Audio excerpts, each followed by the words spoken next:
तो चलिए आगे बढ़ते हैं हमारे आज के दिन के इस चौथे वीडियो की तरफ। तो देखिए कल के दिन शाम को एक बहुत ही बड़ी खबर आते हुए आप सबने देखी होगी। कुछ लोगों को उस खबर के बारे में काफ़ी अच्छे से पता होगा, तो कुछ लोगों को खबर के बारे में पता तो होगा लेकिन उसके इम्पैक्ट के बारे में पता नहीं होगा, और कुछ लोगों को इम्पैक्ट के बारे में पता होगा तो वह सही इम्पैक्ट के बारे में पता नहीं होगा।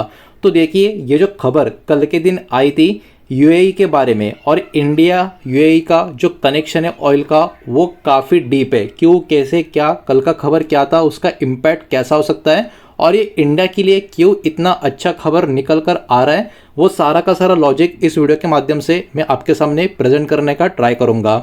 तो देखिए कल एक्चुअली हुआ क्या था, यूएई ने डिसाइड किया है छोड़ देने का क्या, ओपेक, ओपीईसी और ओपेक प्लस, इन दोनों में से निकलने का फैसला यूएई ने कल ले लिया था। अब इस खबर को कल जब मीडिया पे, बिजनेस पे, अलग अलग सोशल नेटवर्किंग साइट्स पे, यूट्यूब पे, कहीं पर भी जहाँ पर दिखाया गया तो लोगों में कुछ कुछ डर था। लेकिन देखो इसमें बहुत ही बड़ा ट्विस्ट अभी आपको देखने को मिलेगा। अब ये जो कल यूएई ने डिसीजन लिया था, ये जो चेंज है ये एक्सपेक्ट किया जा रहा है 1 मई जो अभी आएगा ना कल से, तब से ये चेंज लागू होना शुरू हो जाएगा। अब देखिए ये एक बहुत ही बड़ा ग्लोबल ऑयल मार्केट का डेवलपमेंट आपको नज़र आएगा, बिकॉज अभी के टाइम कच्चे तेल का किस तरीके से खेल चल रहा है ये सब आपको पता है। लेकिन वही बात है, ये वाला चीज़ इतना इम्पॉर्टेंट क्यों है, ओपेक और ओपेक प्लस में से यूएई का निकलना इंडिया के लिए कैसे पॉजिटिव हो सकता है या होगा, ये भी मैं अभी आपको समझाने की कोशिश करूँगा। तो ये महत्वपूर्ण क्यों है, तो देखिए ओपेक क्या करता है, ओपेक कंट्रोल करता है जो ऑयल का सप्लाई होता है ग्लोबल लेवल पर, ठीक है। तो यूएई अगर ओपेक से निकल जाता है, ओपेक प्लस से अगर निकल जाता है, तो कंट्रोल जो होगा ओपेक का वो क्या होगा, वो कमज़ोर होगा, ठीक है। ऑयल सप्लाई का जो डिसीजन होगा उसमें और भी फ्लेक्सिबिलिटी आती हुई आपको नज़र आएगी। तो इसके वजह से अब यूएई क्या कर सकता है, बिकॉज उसने क्या डिसीजन लिया है, ओपेक से और ओपेक प्लस से बाहर आने का। तो अगर इस डिसीजन पे यूएई कायम रहता है तो यूएई क्या कर सकता है, वो इंक्रीज कर सकता है अपना प्रोडक्शन इंडिपेंडेंटली, किसी के ऊपर उसको मतलब वेट करने का कोई वहाँ पर चांस नहीं रहेगा। वो पूरा का पूरा अपने तरीके से इंडिपेंडेंट वे से अपना जो ऑयल का प्रोडक्शन है जब चाहिए जैसा चाहिए वो इंक्रीज कर सकता है। और इतना ही नहीं, make direct deals with countries like India, और जिन देशों को तेल की बहुत ज़्यादा ज़रूरत होती है जैसे कि हमारा देश, तो अगर यूएई ओपेक और ओपेक प्लस में से बाहर आने के डिसीजन के ऊपर बना रहता है तो वो बहुत सारे कंट्रीज़ के साथ डायरेक्ट डील भी कर सकता है। तो आई थिंक अभी आपको बहुत ही सिंपल वे से ये समझाने की मैंने कोशिश की है कि किस तरीके से ये यूएई का जो दाव है ओपेक और ओपेक प्लस में से बाहर निकलने का, भले ही ग्लोबल मार्केट में खलबली हो, लेकिन हमारे लिए क्यों एक बहुत ही बड़ा पॉजिटिव एक पर्टिकुलर मैसेज निकल कर आ सकता है या आ रहा है।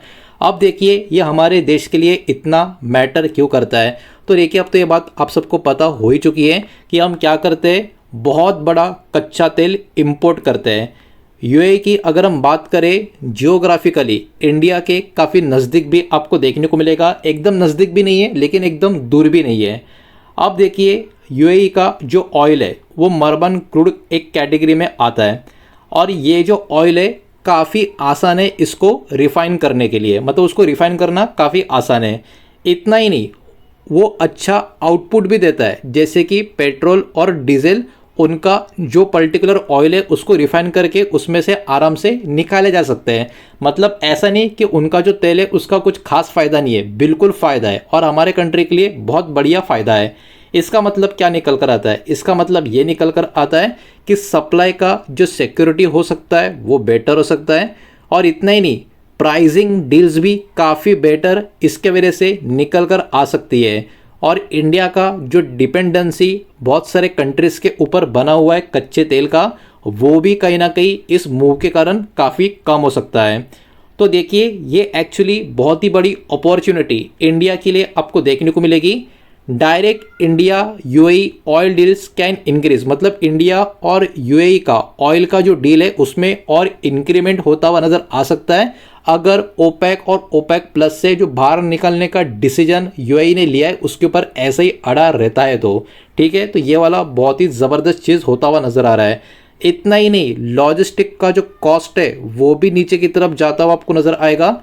सप्लाई चेन कहीं ना कहीं अभी के टाइम जो तकलीफ में चल रही है उसमें स्टेबिलिटी आते हुए हमको देखने को मिलेगी।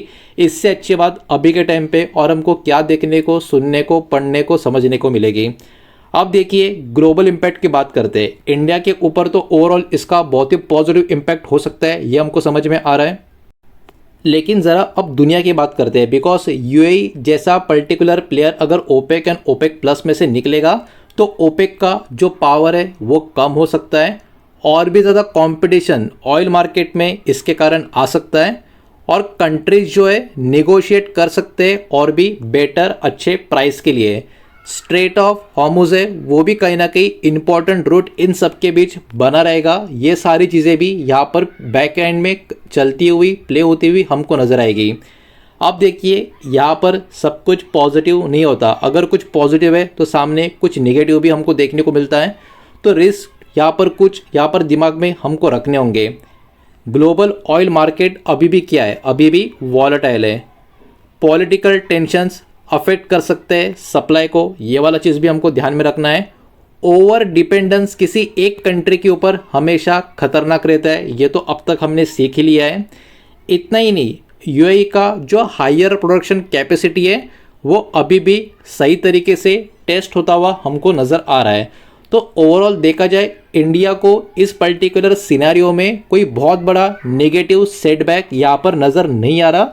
इंडिया के लिए देखा जाए तो ये बहुत ही अच्छा positive move, neutral positive move यहाँ पर हमको देखने को मिल रहा है। तो खबर इतनी बड़ी है तो इस खबर के वजह से इंडियन स्टॉक मार्केट के कुछ स्टॉक होंगे जिनके ऊपर इम्पैक्ट आ सकता है, वो एक एक करके यहाँ पर हम देखेंगे, कोशिश करेंगे। लेकिन जो भी स्टॉक मैं आपको दिखाने वाला हूँ वो किसी भी तरीके का बाय सेल इन्वेस्टमेंट का एडवाइस नहीं है, रिकमेंडेशन नहीं है। इस बात को यहाँ पर आप ध्यान में रखें। वीडियो को प्लीज़ लाइक कर देना, वीडियो को शेयर कर देना। पहली बार चैनल पर आ चुके हो तो चैनल को भी सब्सक्राइब जरूर कर देना।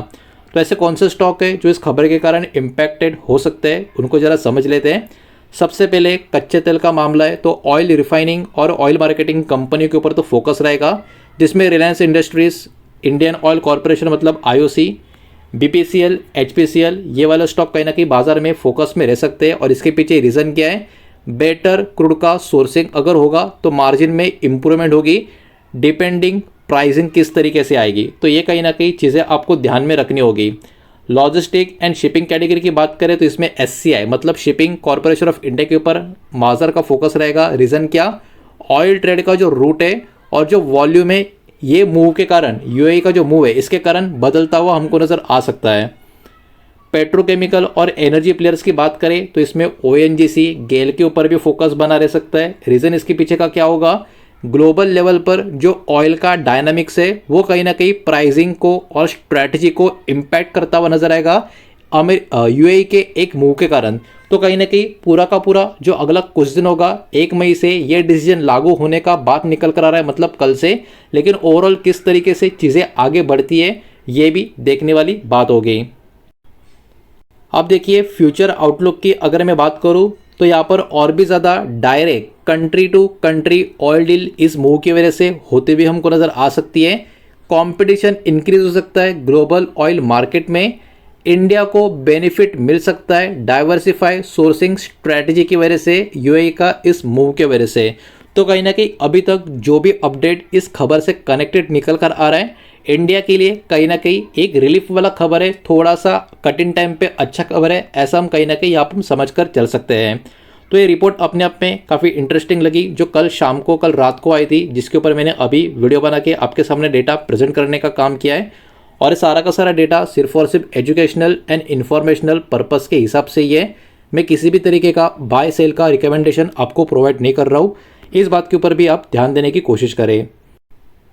उम्मीद करता हूँ वीडियो आपको समझ आया होगा, पसंद आया होगा तो वीडियो को लाइक करें, दोस्तों शेयर करें। पहली बार चैनल पे आ चुके हो तो सब्सक्राइब भी कर देना। और कोई भी स्टॉक में निवेश करने से पहले खुद की स्टडी रिसर्च जरूर करें, फाइनेंशियल एडवाइजर की सलाह जरूर लें। मिलते हैं नेक्स्ट वीडियो में, धन्यवाद।